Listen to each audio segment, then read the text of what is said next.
Good morning children. In previous class we have completed our synthetic fibers lesson. Now we are going to start our new chapter, that is metals and non-metals. Okay. Now in previous class we have studied about some materials, yes, that are used in our daily life also. We have studied in previous class, that means in 7th classes, that we have studied about the soil properties and what are the properties are made up of and everything we have learned. So in these metals and non-metals we are going to learn the properties of metals, at the same time properties of non-metals also, how they are going to be identified, how the metals are going to be ready, and how each and every person is going to use the metals, and how they are furnishing also we can see them. Now you are familiar with a number of materials like aluminium, copper, gold, iron. You are familiar with aluminium,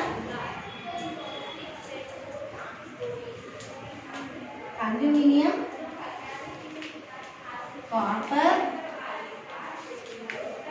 gold and iron, etc. Yes, can you name some objects made up of metals which are made up of aluminium, copper, gold and iron?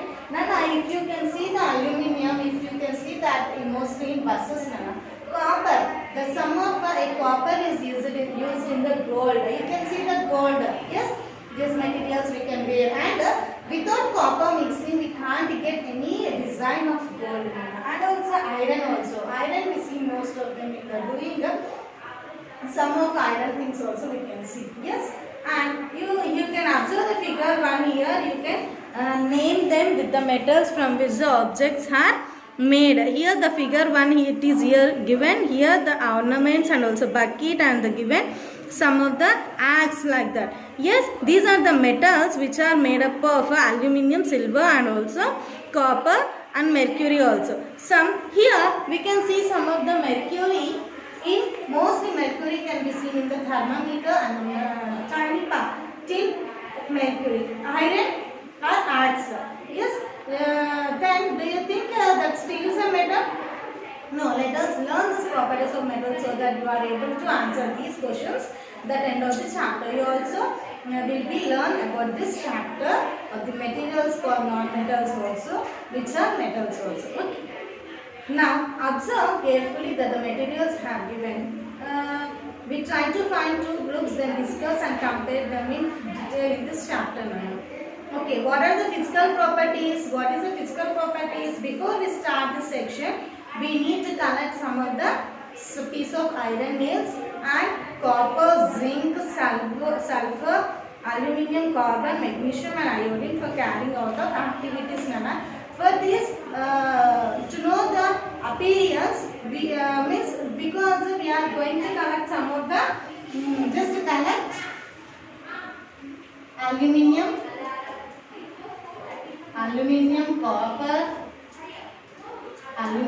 copper, gold, zinc, then sulfur powder,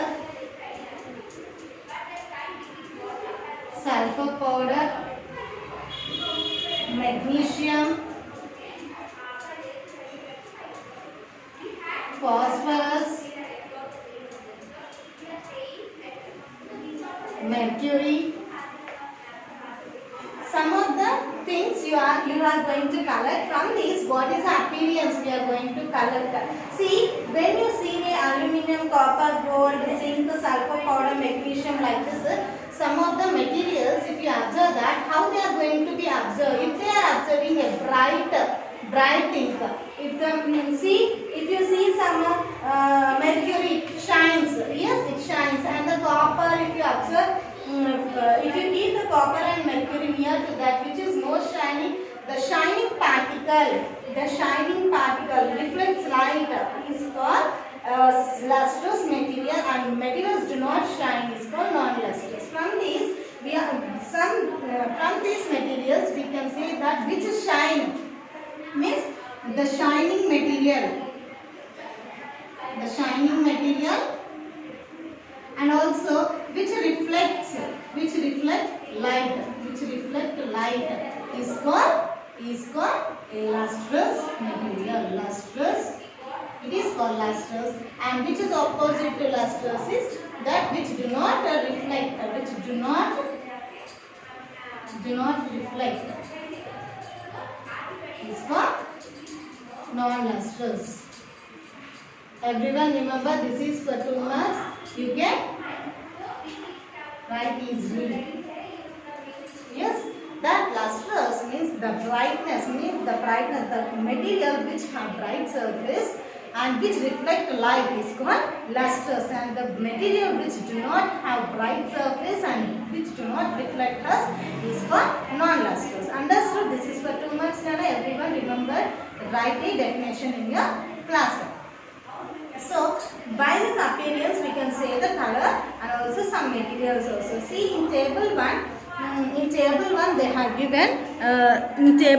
have given iron, zinc, copper, sulfur, aluminum, carbon, magnesium, iodine. From these, which are going to be shine and which are going to be dull. Yes, for that we are going to appearance, shining and non-shining, and color also. We can observe the color. And from this observation we have to think which are lustrous and also which are non-lustrous. Okay, understood about lustrous and non-lustrous. Now coming to the sonority.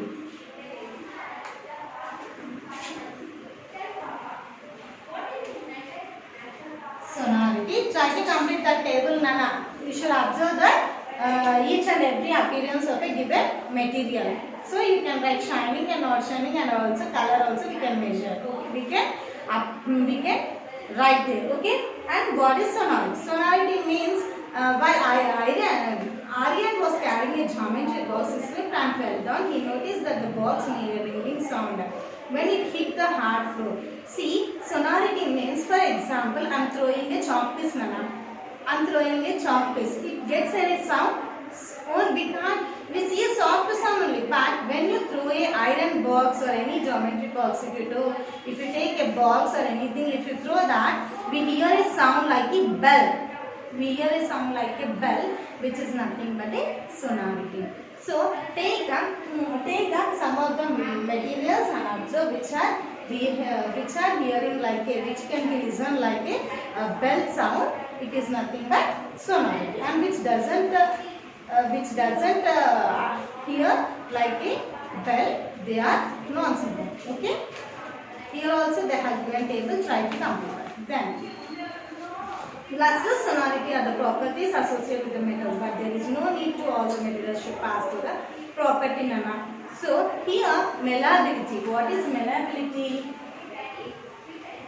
Which rings like bell.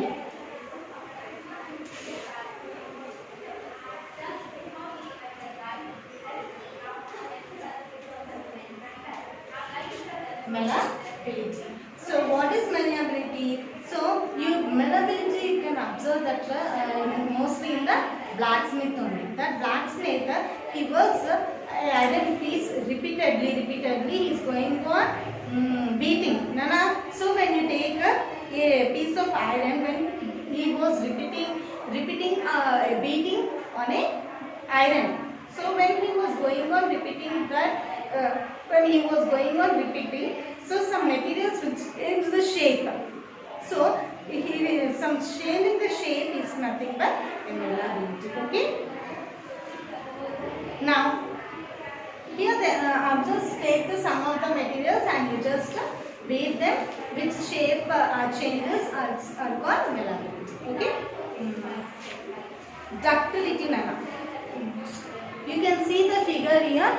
He was taken a iron, that is which are flattened. From this he continuously is beating. Now he is turned into thin sheets. So flattened into thin sheets. So are called malleable materials. Malleability is one of the property associated with the materials, Nana, metals, Nana. So you can observe easily and you can write the aluminum, silver and gold are highly malleable. So easily they can change the shape. Okay. Now what is ductility? Ductility is nothing but the property of drawing a material of make fine wires. So when he was continuously making, means it was completely changing the shape. Yes. So when he was continuously shape, it turns into malleability. The properties which gives a wine means wide, means thin wide like structure, means you can see the picture like this here, like this it will be turned into a thin wide, so that materials are called ductility. Then coming to the electrical conductivity, how much? Electrical conductivity. Electrical conductivity means the conductor, for example, if you observe an iron, it was going to be connected. It was going to be connected. Here plus, here minus. If you going on connecting here,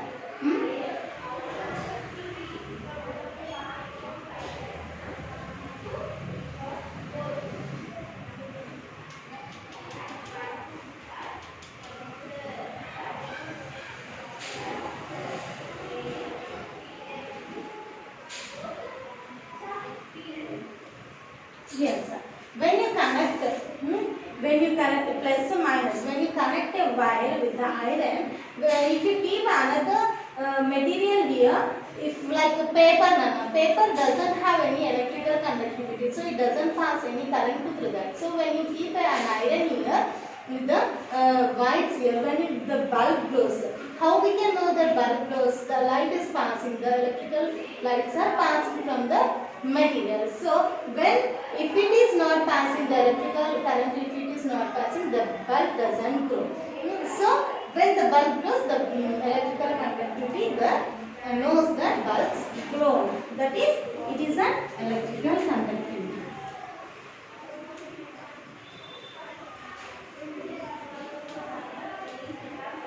Electrical conductivity. Yes.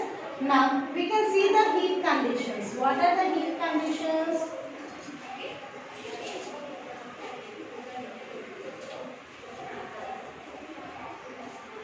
What is mean by heat condition? For example, if you observe a stand and keep a iron box here, nails. If you rub with the wax and if you paste with the iron nails, and if you burn it, if you burn it,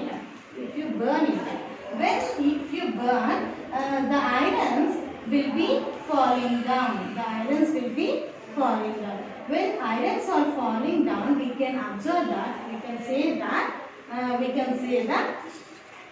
the heat is passing from one end to the other end. The heat is passing from one end to the other end. So by this we can say that heat conductivity can be identified how it is passing from end to other end.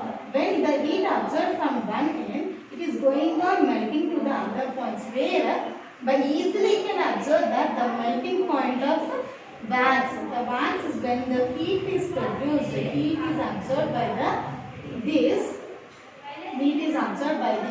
So the heat will be melted by wax. Heat absorbed by given rod. The wax which is applied to this, the wax completely melted, and slowly the iron fields or they fall. Yes, like this we can say that heat is passing from one end to another end. That is nothing but heat conductivity or heat. Yes, these are the some of the physical properties. These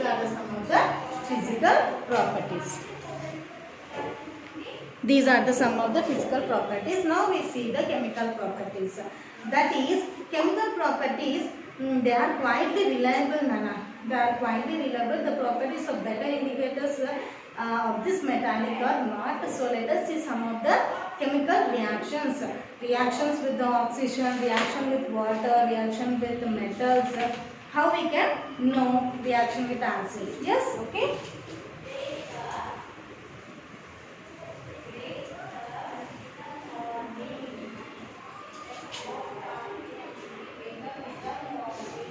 Reaction with oxygen.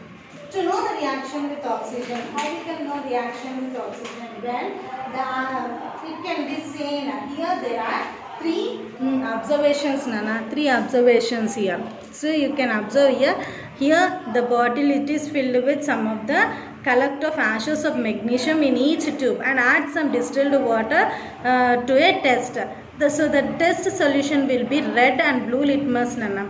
So red and blue litmus paper. So know the color change in the table. So as soon as sulfur starts burning, introduce a spoon into the gas. The jar covered the tumbler will be lit. Ensure jar covered with the lid. Ensure the gas produced does not escape from that. Remove the spoon after some time. Try to keep in the jar covered, Nana. Add a small quantity of water into the tumbler. So quickly replace lid. Shake the tumbler well. Check the solution. Red and blue litmus paper. Record the changes in the given. So what you observe from this? What you observe from magnesium oxide turns to magnesium oxide. Magnesium